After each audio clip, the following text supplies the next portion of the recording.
The National Broadcasting Company presents The Adventures of Sam Spade, Detective. Sam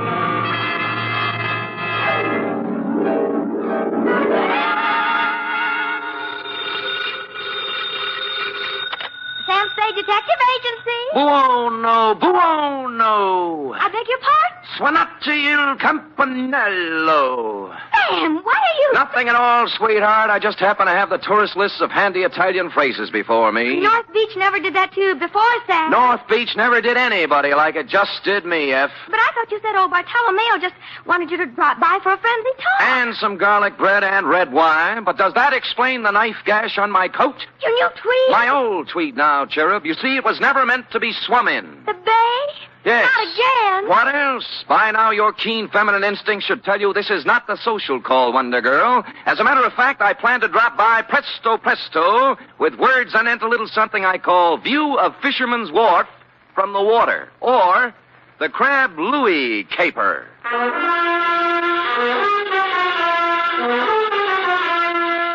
Transcribed for NBC, William Spear, radio's outstanding producer, director of mystery and crime drama, brings you the greatest private detective of them all in The Adventures of Sam Spade. Zing, zing, zing, ding, ding, ding, ding. Buongiorno, Sam. Well, buoning up, huh? Let me see now. Oh, Desidero un carburatore per la calzella. Great. What's it mean? I found my secretary's list of most used Italian phrases, Sam. It means, I want a carburetor for my voiturette. I'll remember that. Shall we proceed with the business at hand? Ready, Sam. Date, fill it in. To Bartolomeo Maggiore, copy to Lieutenant Rossi, North Beach Division, from Samuel Spade, license number 137596. Subject, the Crab Louis Caper. Dear Bartolomeo, Fisherman's Wharf, as you know, is as changeable as an Italian wench. All smiles and laughter of a Saturday night with the lights blazing in the Cioppino palazzas and the tourists 3 deep around the steaming cauldrons outside. But it's something else again of an early dawn. Dark and lonely and quiet, except for the mutter of engines as the crab boats nose out into the fog that hang over the gate. Last night was somewhere in between. The lights were blinking out as I left my cab and walked over to your place of business, a gaudily painted building at the foot of the wharf with a red, yellow, and blue sign reading Museo Maggiore. Curios, souvenirs, waxworks. Admission 10 cents.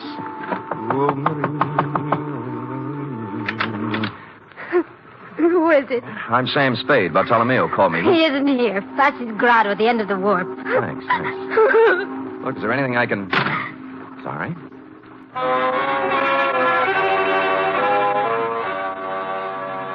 Except for Foskey's at the very end, the wharf was dark now. It seemed early, as if something had interfered with business as usual, and the late customers had been brushed off a couple hours ahead of time. I peeked through a hole in one of Foskey's window shades and saw why. It looked like the entire population of North Beach was inside. If everyone is ready... Un momento. Who's this? Me? Yes, you. What do you want? I'm Sam Spade. Bartolomeo Maggiore sent for me. Bartolomeo. Conoscete il signor Spade? Ah, sì. Obrigatissimo, Vasquez. Ah, there, Mr. Spade. You are wondering why you are here? Well, as a matter of fact, I am, Bartolomeo. I thought that... I know. It is about my son, Louis. My son, my only son. Oh, he's inside? No, not inside. Out in the darkness somewhere. Cold and alone. You mean he... See, 6 days now they have searched for his body. Oh, when did it happen? 1 week today. Crab boat? His boat, the San Felipe. Was he alone when it happened? You detectives, you strike the point. My Louis, always he fish alone. Until this time. Who went out with him? Dominic Torrio, his friend Dominic. This gathering is assembled in Dominic's honor, you see. You mean a hearing or something? Something more than that. Come, listen to them. I'm a sick! In my belly, I'm a sick! This opera buffo! Fasti, you should sell the ticket! Keep your temper, Aldo. State facts. Facts, huh? All right, facts. 6 years, Louis fishing the crab alone. Each day he's lay over clothes to break a line and string the pot. Each day he's bringing the San Felipe home, okie-dokie. That's right, everybody. Sure. Until one fine day, Dominic, he'd go with Louis to help. Aldo, we must deal in facts. Dominic is suspended.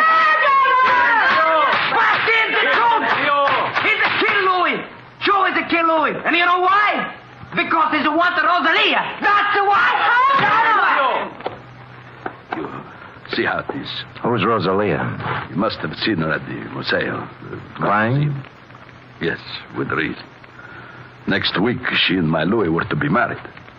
It's tough. You think this Dominic was in love with her, maybe? I think nothing, senor. Two men, friends, alone in a boat in a heavy fog. One of them dies. The other says it is an accident. It is not for us to think or make guesses. Say, what am I supposed to do? In the records of the police, senor, my Louis died in an accident. Mm-hmm. In the hearts of his friends, he was murdered. For my sake, for Dominic's, for the sake of us all, we must know the truth. For this, I prefer to employ one who is professional and impartial. Come. Yeah. We go here. I don't believe it. Believe me, before heaven, I meant it. Silencio. Once again, Dominic, how far was the boat from Seal Rocks? 100 yards, I think. Heard the break. Silencio. Let Dominic tell the story. Go on now. You had dropped the last crab pot over the side. Then? Something went wrong with the motor. Louis told me to look at it. I went below, then it happened. Louis was leaning over the gunwale. We untangled a float, and the sea took us by the stern. We broached. I saw him go over and plunge into the white water. I brought the boat about then. For 2 hours, I yelled, I circled around, I blew the whistle, everything. Then the Coast Guard came. Fosky, I swear it, that's all I know. I never saw Louis. Impossible! Silencio! My brothers, it was your will that I sit here in judgment of Dominic Torrio. Before I go on, are there any more questions you have to ask him? Are there any among you who have evidence to offer against him? So be it. You know as well as I, there is only one verdict here. The charge is dismissed.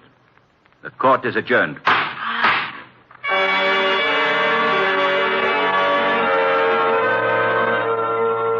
Everyone was still for a second, like a big tableau.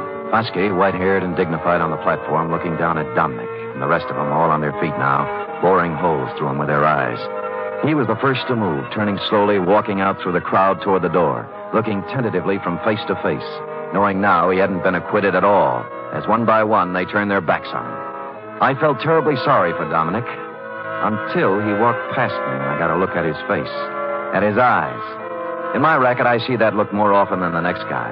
I never saw it any clearer than I did now. It was fear and hatred and guilt. So I left you talking to Fosky, Bartolomeo, and walked back down to the wharf to the museo. Rosalia. I told you Bartolomeo is not here. I've seen Bartolomeo. I want to talk to you. Sit down. I don't want to... Sit down. Oh. That's a good girl. It was quite a place, the museo, a catch-all for everything nautical you'd run across in 60-odd years of living on the sea or next to it. From a 10-foot shark pickled in formaldehyde to a life-size figure of Captain Kidd, complete with drawn sword, lace cuffs, and treasure chest at his feet next to the door. I turned back to Rosalia, sitting on a rum keg under a flickering hurricane lamp, the only light in the room. What do you want of me? Bartolomeo wants the truth about what happened on the San Felipe. They're deciding that at the meeting. They already did. They did? You mean Dominic... How did they decide? Dismiss the charges. No evidence, no witnesses. It was the only thing Fosky could do. You feel better? It doesn't bring back my Louis. No, it doesn't. Dominic's going free now, from both the law and his people. No vengeance for Louis. Why were you crying when I came by tonight? Haven't I the right to cry with my Louis? Drop it. Huh? Why didn't you go to the meeting? Afraid to give yourself away? I didn't feel like it, that's all. You're a Sicilian, Rosalia. Vengeance is pretty important to you. If you'd loved Louis, you'd have been in there screaming for Dominic's scalp. You shut your mouth. But no, you sat home crying. Not for Louis, but for Dominic, right? How long had it been going on? Did you know Dominic was going to kill him when they put out in the San Felipe? Why would Dominic kill him? Well, that's a stupid question. He's in love with you. In love with me. In love with me. Drop it. Drop it, Rosalia. In love with me? Oh, I wish it was so. Huh? He killed for me. Is that what they say?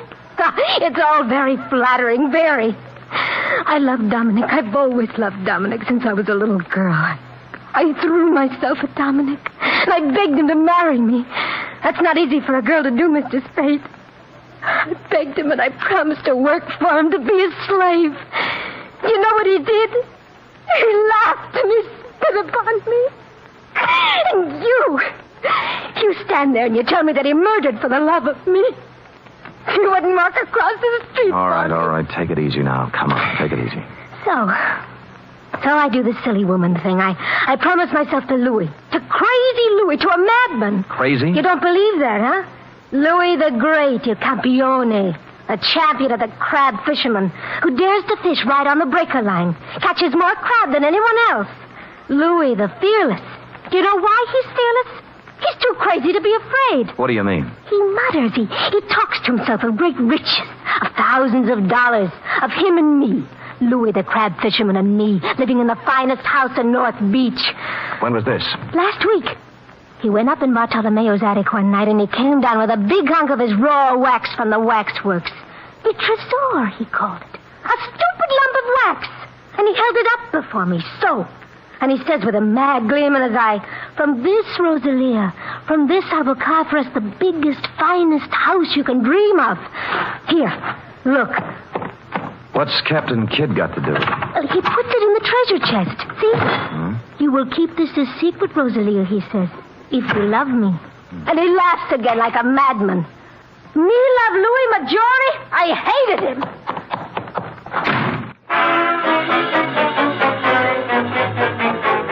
Too good to be phony. The triangle notion had to go.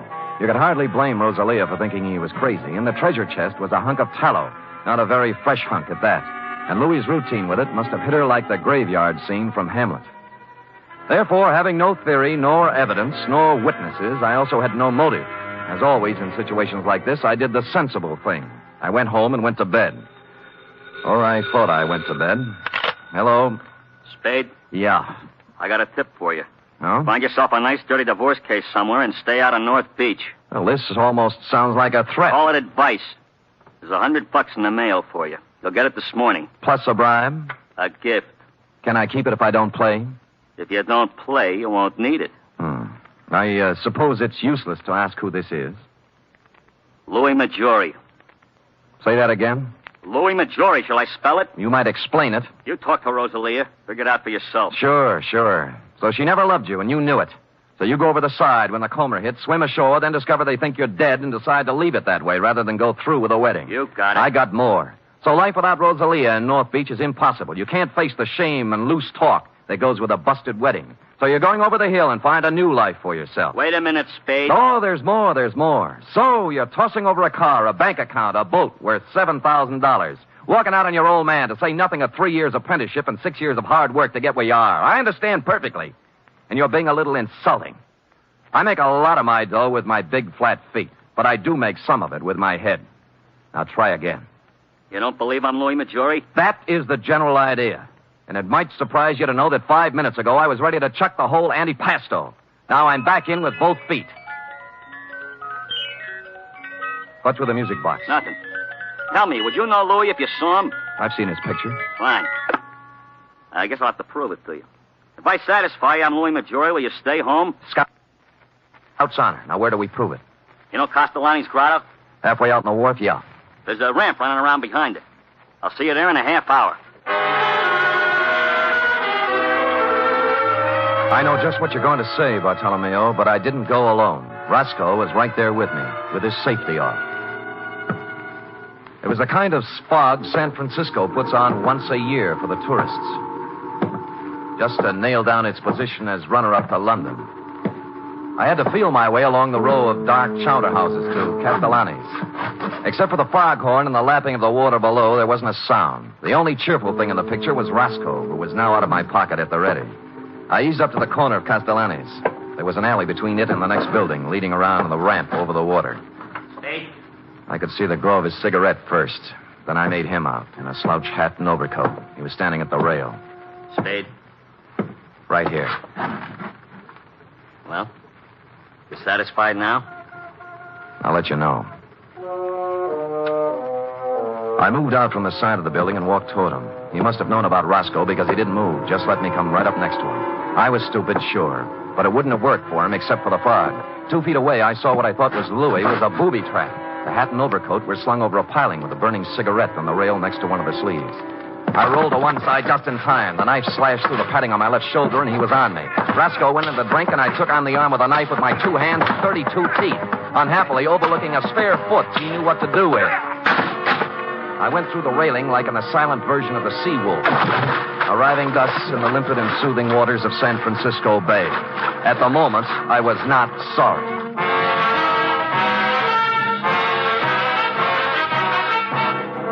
You are listening to the weekly adventure of radio's most famous detective, Sam Spade.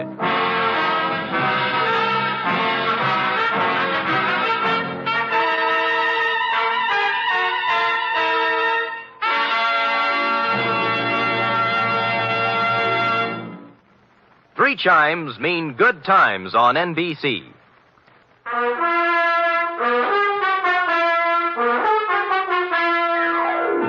And now back to the Crab Louie caper, tonight's adventure with Sam Spade.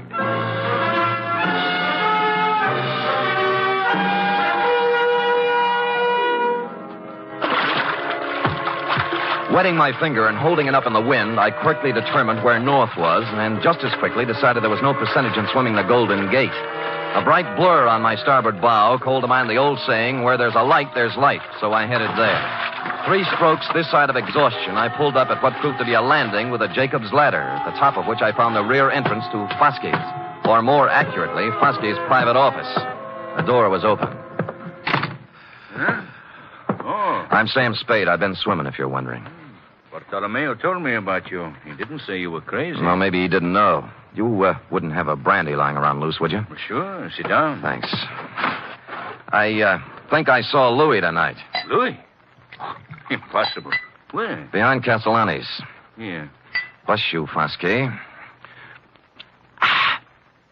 Oh, hit me again, will you? Yeah, but what about Louis? Called me up, said he'd meet me there. Just tried to knife me.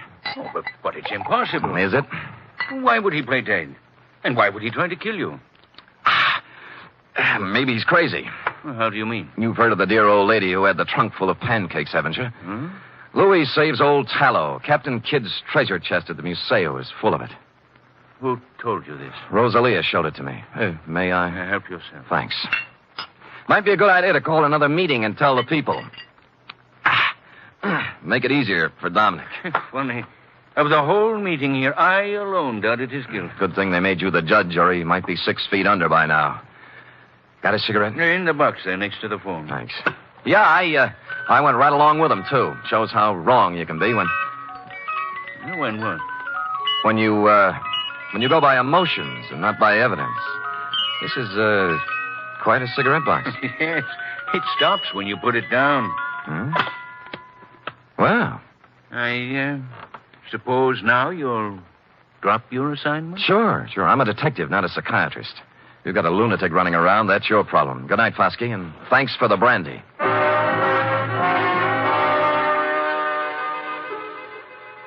If Roscoe had been along, I might have played it differently, but when you're sitting across a coffee table from a guy you suddenly realize has the wet cement all ready, you do what I did, make polite noises and concentrate on getting out on 2 feet. It was 7 to 3. Dominic was stashed in a handy closet listening to the whole thing, which was handy since the next obvious move was his room in a house on Jefferson Street. A rooming house owned and operated by a 4-corsage bosom-type lady known as Mama Luca. Oh, senor, I don't know nothing. You're scared, Mama. Did Dominic threaten you? No, don't ask me. Look. He killed Louis Maggiore. I gotta know why. I don't know why. I don't know nothing about it. Louis came here? Yes, Louis came here the night before it happened. Why? I don't know. He was all excited. A handful of wax. Wax? You know. What about it? He showed it to Dominique, and they go into his room and talk, and then he ran off to send a telegram. Telegraph office, huh? Well, since it's official business, I can let you read the office copy. Here, this message just came in tonight. Dominic Torrio. Regarding your inquiry, analysis of samples sent here by Louis Maggiore, highly promising. If quality uniform and weight correct, would estimate value minimum $60,000. Hartley Associates, Vancouver, B.C.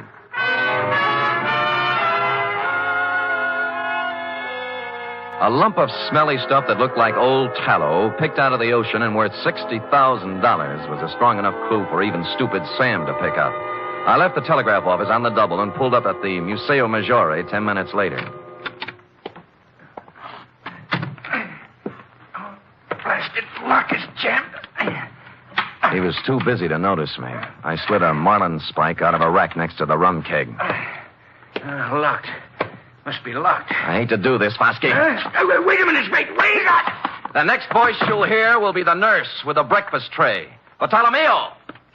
Who is it? Oh, Senor Spade. What have you... Look, What have you done? His Honor was playing Pandora with Captain Kidd's treasury. Treasure box? Yeah. But why? Who is it? Who? Fosky. Surprised? Fosky? Why would he, of all people... He likes a buck as well as the next one, possibly even more, when there are 60,000 of them. $60,000? Yeah. Is he mad? Like a fox. Here, let me pry this cover off. There. What is this? Well, it may not look like much to you and me, but to a perfume manufacturer, it's prettier than the Venus de Milo. Tallow? Ambergris. It's what happens when a whale gets a tummy ache. Louis must have run onto it 10 days ago. Padre mio, $60,000. Yeah. That's the big why of it, Bartolomeo. What now? You think Fosky... He won't talk, neither will Dominic. It's their necks and they know it. Still two men alone in a fog in a boat. See, There were only a witness. there was a witness. Hmm? The eye of God was on Dominic when he did it. And the judgment of God is swift and is sure. Dominic knows it. You think so? I know Dominic. Why you ask? There's a way to find out. What time is it? 1:30. There's time. Where do you keep your razor?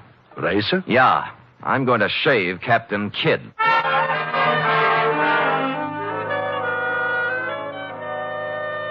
Which I did, finishing around 2 a.m. And during the next 3 hours, I got wet, cold, and seasick in the order named, but made it back to the Museo in time for a couple of stiff horns of grappa before you and I hustled down to the wharf, where Dominic was picking up bait for his crab nets.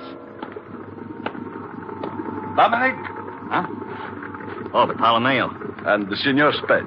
I remember Mr. Spade. Yeah, last night back at Castellani's.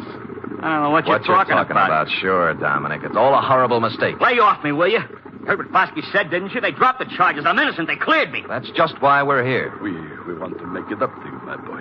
What's in your mind? You did Louis a great favor, Dominic. When his 32 crab pots got too much for him to handle, you went along to help him. Today, we're going along to help you. Now, when do we cast off?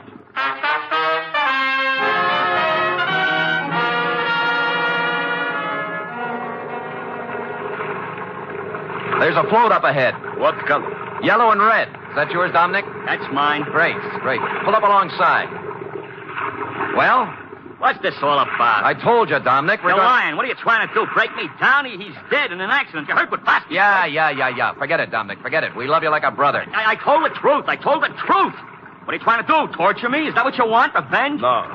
The matter is in other hands now. What? You mean? There is always one witness, isn't there, Dominic? Oh. That's what you mean, huh? Is that why you came to tell me that? That's a good one. Hold the wheel, Spade. I'll bait my net. I'll spit in your eye one day, old man. One day when you get smart. You and the whole lousy We war. both watched him hold the line, what you had playing it done on to the me. deck, prattling to himself like a little kid whistling in the dark.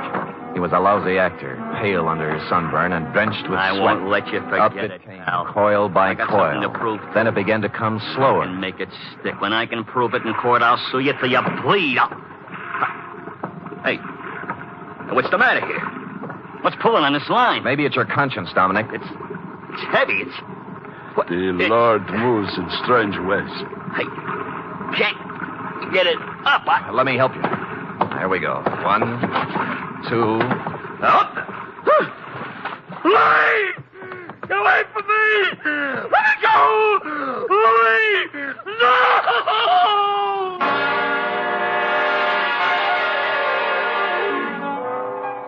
I hauled Louis up onto the deck, and a grisly sight he was, too, with a knife still sticking in his back. I figured that was where Dominic would put it, and I was right.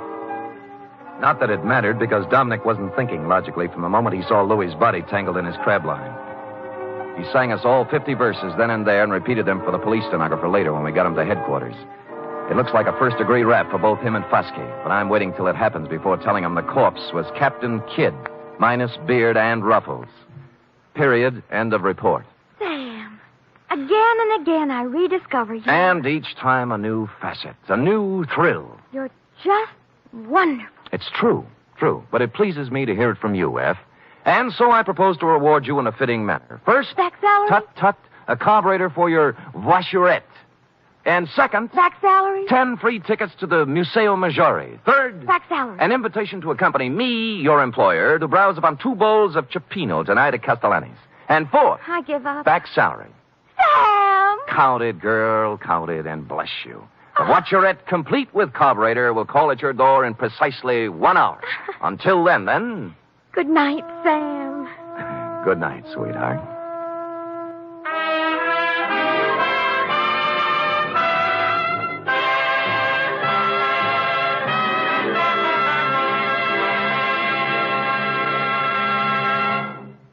Three chimes mean good times on NBC. Tonight's transcribed adventure of Sam Spade was produced, edited, and directed by William Spear. Sam Spade was played by Stephen Dunn. Lorene Tuttle as Effie. Script for tonight's adventure by Harold Swanton. Musical scoring by Lud Gluskin, conducted by Robert Armbruster.